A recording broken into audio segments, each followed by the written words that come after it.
Hi, I'm Dan with Carson City Parks and Recreation, and I'm going to talk to you guys today a little bit about the Carson Ridge Disc Golf Park, which actually opened up this spring. Carson Ridge Disc Golf Park is located up on the northeast side of town off of Highway 50 if you're heading to Dayton. Turn right on Flint Road like you're going to the landfill, and then turn right again onto Rifle Range Road as if you're heading to the rifle range. And you'll see the parking lot right here on the right-hand side of the road. So Carson Ridge Disc Golf Course actually has two different parks. There's a family-friendly, shorter, distant course for beginners or families or just to warm up. That has 9 holes, and then there's also a competitive tournament level course that has 18 holes. But it's out here in the hills, and it's just a really beautiful course to get out and enjoy disc golf. And we're going to kind of show you a little bit about the course, and so that you can get familiar with it, and hopefully you'll be willing to come out and try it for yourself. So first off, just a little bit about disc golf. It's essentially a lot like golf in that you have a hole or basket in this case and a disc instead of a ball, but the idea is to throw the disc and get it into the basket. So essentially, just a little disclaimer, I am not a professional. I've only played once, so any disc golfers out there, just don't watch this video and judge my performance. So just like golf, where you have clubs that are rated for different distances, you have discs that are rated for different purposes and distances as well. So this one here is a putter, and in the middle we have a mid-range, and then there's a driver, and they're just different based off of thickness of the disc, density, design, so that some are designed to go farther, some are designed to lift a little bit more, and you can even get a little bit more complicated in that they have these numbers, which I can't speak a whole lot about what they all mean. Like I said, I'm a beginner, but basically they represent how much distance they're supposed to go, whether they're supposed to turn more to the right or the left, etc. So if you really want to get into it, you can really customize your disc to how you play or for different course settings. One beginner's tip that any experienced disc golfer might laugh at, but I'd recommend getting discs that are of a unique color, like this blue one I really like, that does not blend into the landscape very well.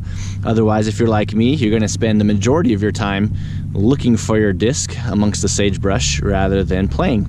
So I like the blue discs, or maybe like fluorescent colors, just so that it's easier for me to find, because my discs usually don't end up exactly where I intend them to. If you would like to try disc golf, you can find a set like this at any local sporting goods store that will come with 3 or 4 discs for approximately $25 for your entry level or up, depending on how nice of discs you want to get. However, if you just want to try it and you don't want to spend the money, we do have sets like this available at the MAC that have been donated to the city by the Disc Golf Association here locally. And so we'll have these available to rent at the MAC for free, with a deposit of about $25, just in case you don't come back with the set. We can replace it, but that's fully refundable if you bring back all the discs. So here we have what I call the putting green. There might be a more official name for it, but there's a couple different baskets that are white. This is just kind of a nice area. The whole area is mulched for you to practice your different discs and really fine-tune your skills practicing throwing discs into a basket. So I'm standing here at hole 1 of what we're calling either the family course or the beginner course, the 9-hole course. So you have basically here a tee box like you would at a golf course, and this is where you start. And you have a sign here that gives you the information of the distances, the pars, which is how many throws that it's anticipated for you to take to get to the basket. And you launch here, and you probably can't see it on the video, but in the distance there's a green basket, which is my goal to get this disc to. So this tells you that this is hole number 1, and it kind of shows a map of the course. So here's the tee box, and it shows here that this is the basket. And it looks like here, if you're a beginner, this is a par 3, or if you're an intermediate player, then this is a par 2. like I said, I've only played once, but as it's been explained to me, the idea is that if I throw it traditionally like this, the disc has a tendency to curve to the left. If I throw it sidearm like this, it has more of a tendency to go straight or to the right a little bit more. That's the idea. I find that it doesn't always work that way for me, at least on the one time I played. But we're going to give it a try, and I'll just do a normal throw, and we'll just see where this ends up.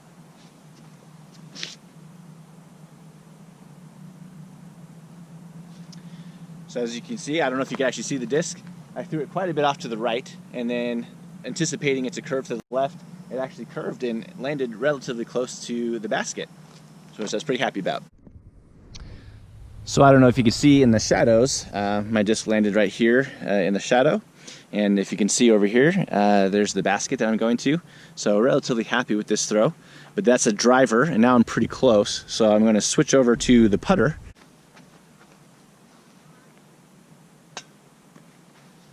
That was close. Like I said, the object is to try and get it to land in the chains and into the basket, so I don't think that counted. Unfortunately, hit and bounced off, but now I should hopefully be able to get it on the third try. So once you've completed that hole, you can see that at each hole or in basket, there's an arrow here that points you to the next one. So since I'm on hole number 1, that means hole number 2 is going to be in that direction. So I'm going to pack up my stuff and I'm going to walk over that way and find hole number 2. All right, so here you can see we're at hole number 2. And this is why it's really important to pay attention to the sign. Because when I first got here, I was looking, and I don't know if you can see it on the camera or not, but there's a basket on top of the hill over there. And I was thinking, that seems a little bit farther for the same par 3 or par 2. And on the map here, it's showing me there's a big bush, and you have to go around the bush on either way.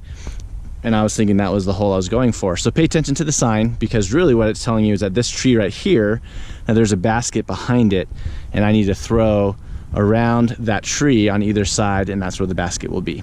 So pay attention so you're going to the right direction. The signs actually do help. Don't just look at the nearest basket and assume that that's the one you're supposed to go to.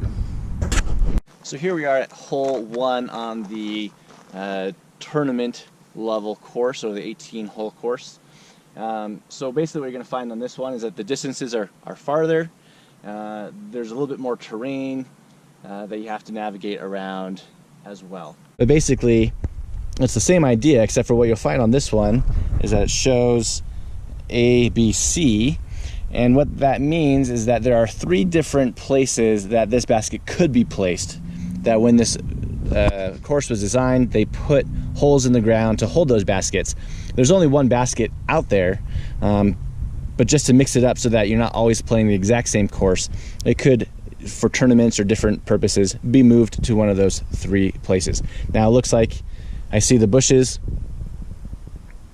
so it looks like that this is placed at site A, I'm assuming, which is just to the right of some trees and bushes over there. I don't know if you can see the basket, and they're saying that this is a par 3, and depending on whether on A, B, or C, it tells you the distance.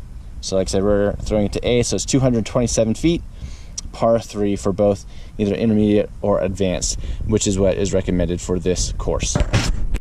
So now I'm going to get my driver out again, because I got 227 feet to throw it. And I'm going to try the underhand throw, which I've been told is supposed to go to the right a little bit. So I'm going to try throwing to the left and see if it curves. This could be brutally awful, but we'll give it a shot.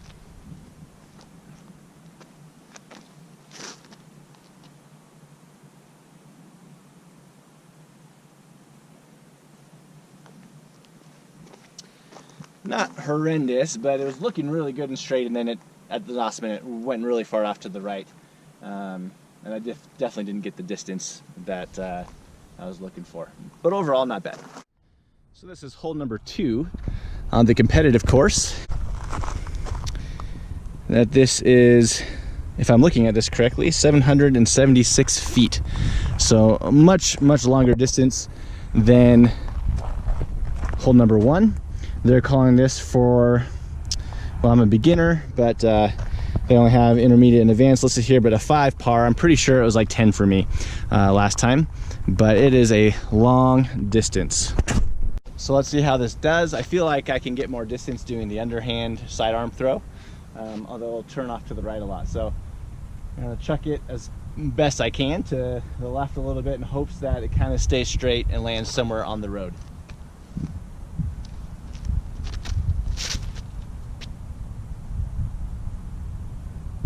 Now I'm not going to play the entire course because that'll probably take me a couple hours, but that's essentially what you do. Is I throw it, finish up at basket 2, and then move on to 3 and keep going until you finish hole 18.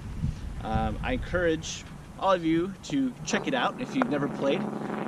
It's a great sport, great way to get out. It's a beautiful, beautiful course. If you enjoyed this video and would like to see more content related to ways to get out and recreate in Carson City, just like or comment on this video and let us know what else you'd like to see or if you'd like to see more of it.